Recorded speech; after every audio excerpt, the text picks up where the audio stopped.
Is it compassionate aid in dying for those who are terminally ill, or is it assisted suicide that could turn into a duty to die?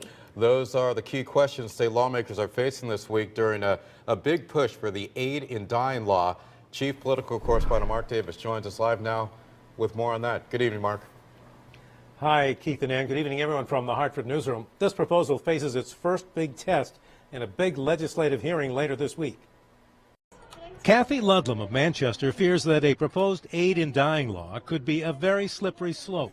She fears that severe disabilities like hers could be misunderstood as terminal conditions and people could be pushed into what she calls assisted suicide. If you feel like you're a burden on your family, or you're worried about resources, money, cuts in services. People with disabilities, advocates against elder abuse, are rightly concerned that the right to die could become a duty to die. But dozens of Connecticut residents facing painful deaths from terminal diseases are urging lawmakers to pass the so-called Aid in Dying bill, like 74-year-old Chuck Silbert of Ridgefield, who has been diagnosed with metastatic prostate cancer that has spread to his lungs. Connecticut, the Constitution state, should join the 5 other states that guarantee the ultimate liberty, the right to die with dignity.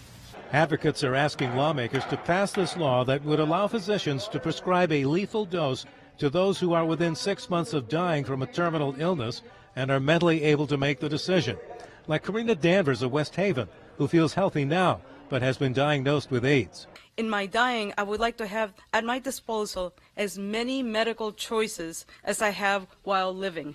But the biggest opponent of the bill is the Catholic Church, that believes this is an affront to its teachings and that current end-of-life care is already adequately addressing the pain and suffering of terminally ill patients. In all of our research, we believe that palliative care is absolutely the way to go when you have people dealing with end-of-life issues.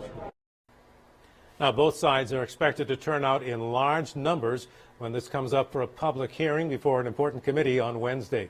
Live from the Hartford newsroom, Mark Davis, News 8.